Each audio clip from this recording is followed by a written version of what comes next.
따뜻한 교회 성도 여러분 반갑습니다. 오늘도 좋은 아침입니다. 이 아침에도 하나님의 은혜와 평강이 저와 여러분 삶 가운데 함께 하시기를 간절히 기도하겠습니다. 오늘 우리에게 주신 하나님의 말씀은 에스더 5장 1절부터 8절까지의 말씀입니다. 우리 함께 읽도록 하겠습니다. 제3일에 에스더가 왕후의 예복을 입고 왕궁 안뜰 곧 어전 맞은편에 서니 왕이 어전에서 전문을 대하여 왕자에 앉았다가 왕후 에스더가 뜰에 선 것을 본즉 매우 사랑스러움으로 손에 잡았던 금규를 그에게 내미니 에스더가 가까이 가서 금규 끝을 만진지라. 왕이 이르되 왕후 에스더여 그대의 소원이 무엇이며 요구가 무엇이냐 나라의 절반이라도 그대에게 주겠노라 하니 에스더가 이르되 오늘 내가 왕을 위하여 잔치를 베풀어 싸우니 왕이 좋게 여기시거든 하만과 함께 오소서 하니 왕이 이르되 에스더가 말한 대로 하도록 하만을 급히 부르라 하고 이에 왕이 하만과 함께 에스더가 베푼 잔치에 가니라. 잔치에 술을 마실 때에 왕이 에스더에게 이르되 그대의 소청이 무엇이뇨 곧 허락하겠노라. 그대의 요구가 무엇이뇨 나라의 절반이라 할지라도 시행하겠노라 하니 에스더가 대답하여 이르되 나의 소청 나의 요구가 이러하니이다. 내가 만일 왕의 목전에서 은혜를 입었고 왕이 내 소청을 허락하시며 내 요구를 시행하기를 좋게 여기시면 내가 왕과 하만을 위하여 베푸는 잔치에 또 오소서. 내일은 왕의 말씀대로 하리이다 하니라. 아멘. 오늘은 따뜻한 아침을 좀 새롭게 시작해 봤습니다.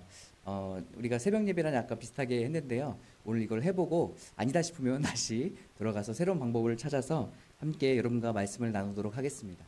여러분, 이 에스더를 우리가 계속해서 묵상하고 있는데 이 에스더서에는 하나님에 대한 언급은 나오지는 않지만 하나님께서 어떻게 이 이스라엘 백성들을 이끌어 주시고 또 구원해 주시는지에 대한 놀라운 인도하심이 있는 책입니다.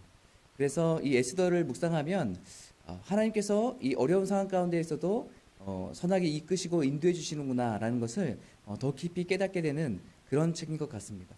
오늘 말씀에도 이 이스라엘 백성들은 그 하만의 계략으로 말미암아서 굉장히 큰 어려움을 겪게 됩니다. 그것은 왕을 꼬드겨서 이제 온 지역에 있는 그 이스라엘 사람들을 유다 사람들이죠. 그들을 죽이려고 하는 그런 조서를 다 내렸습니다. 이 소식을 또 모르드게와 또 에스더가 듣게 되었고 이 모르드게와 에스더는 이것을 어떻게 하면 극복할 수 있을까? 이 일이 어떻게 하면 일어나지 않을 수 있을까? 열심히 고민하는 것뿐만 아니라 뭘 하고 있습니까? 어제 말씀에 나왔던 것처럼 우리가 합심해서 기도하고 있는 그런 모습들을 보여주고 있죠. 그리고 나서 금식하고 기도한 후에 이 에스더가 왕에게 나가게 됩니다.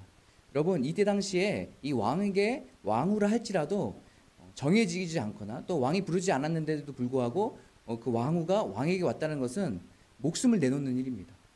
그런데 그럼에도 불구하고 이 에스더가 어떻게 합니까? 어제 말씀처럼 죽으면 죽으리이다 라는 그런 마음을 가지고 이 왕에게 나아가는 모습을 볼 수가 있습니다. 오늘 말씀에 보면 하나님께서 얼마나 이 에스더를 이끌어주고 계시고 인도해주고 계시는지를 알 수가 있는 것 같아요. 오늘 왕이 에스더를 본 후에 어떻게 여겼냐면 정말로 사랑스럽게 여겼다라고 얘기합니다. 그 사랑스럽게 여기는 그 마음 때문에 오늘 에스더가 왕 앞에 나왔지만 왕은 그를 꾸짖거나 나무라지 않고 왕은 어떻게 합니까? 더 환대하는 그런 모습을 보게 됩니다. 그리고 네가 무엇을 원하느냐? 나에게 왔느냐? 이 왕이 기분이 너무 좋은 거예요.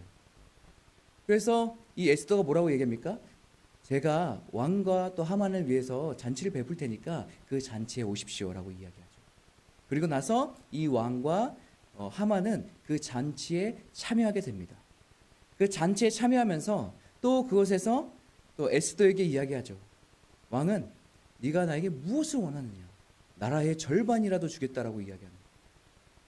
이 얘기를 들었을 때 제가 만약에 에스더의 입장이었다면 이때가 기회다. 저한테 정말로 좋은 아이디어와 또 내가 원하는 청이 있는데 그걸 하면서 막 이스라엘 백성에 대한 이야기를 막 나눴을 것 같아요. 그런데 에스더는 거기서 그렇게 하지 않았어요. 그렇게 하지 않고 나에게 청이 하나가 있는데 다시 한번 제가 이 잔치를 베풀 때에 다시 한번 참여해 주세요. 그때 제가 그 청을 말씀드리겠습니다. 오늘 말씀은 여기까지지만 제가 오늘 이 말씀을 묵상하면서 들었던 마음은 너무 급하게 가지 않는 그런 모습들이 우리에게 필요하겠구나라는 생각이 들었어요. 하나님께서 말씀하신 것, 하나님께서 이끄신 것, 우리가 그것을 따라서 붙잡고 나아가지만 우리가 너무 내 마음과 내 열정만 앞서서 먼저 너무 급하게 하는 그런 모습들이 우리 안에 있지 않나라는 생각이 들었어요. 그러면서 우리가 정말로 중요한 건 하나님의 뜻이 무엇인지, 또 이 상황 가운데서 하나님께서 어떻게 하기 원하시는지 묻고 행동하는 그런 모습이 우리 안에 있어야 될 거라는 생각이 들었습니다. 사랑하는 성도 여러분, 우리가 내 힘과 내 열정을 가지고 살지 않고 하나님의 뜻과 하나님의 계획 안에 있는 저와 여러분의 삶이 되시길 바라요. 그래서 하나님의 때를 기다리고 그 때가 오기 전까지 우리가 어떻게 해요? 기도하면서 천천히 그 일들을 준비해 나가는 저와 여러분의 삶이 되기 바랍니다. 너무 우리의 마음에 앞서지 말고 우리가 하나님의 뜻이 무엇인지 분별하고 그 뜻이 이루어지도록 천천히 하나하나 준비해 나가는 그런 모습이 있는 저와 여러분의 삶이 되시길 바라겠습니다. 오늘 여러분과 함께 나눌 찬양은 오늘 이곳에 계신 성령님이라는 찬양입니다. 이 찬양 함께 부르시고 기도하도록 하겠습니다. 오늘 이곳에 계신 성령님, 우리에게 말씀하시고 우리를 가르치소서. 다시 우리 마음 열어주시고 주의 빛으로 밝혀 우리를 인도하소서. 주님보다 앞서지 않고 겸손하게 주님의 말씀 기다리니 주님 손에 우릴 드립니다. 사랑으로 인도하소서. 주님보다 앞서지 않고 겸손하게 주님의 말씀 기다리니 주님 손에 우릴 드립니다. 사랑으로 인도하소서. 아멘. 우리 함께 기도하겠습니다. 하나님, 우리가 오늘 하루 살아갈 때에 하나님의 뜻을 분별하고 하나님의 뜻대로 행하며 살아가는 우리의 모습이 될 수 있도록 인도하여 주시옵소서. 내 생각과 내 마음의 열정만 가득해서 급하게 일을 하는 것이 아니라 하나님, 우리가 있는 곳에서 천천히 하나님의 뜻을 묻고 우리가 한 걸음 한 걸음 나아갈 수 있도록 인도하여 주시옵소서. 오늘도 모든 것 주님께 맡겨드립니다. 성령님 우리 가운데 함께해 주시고 성령의 능력으로 인도하여 주시옵소서. 예수님의 이름으로 기도합니다. 아멘.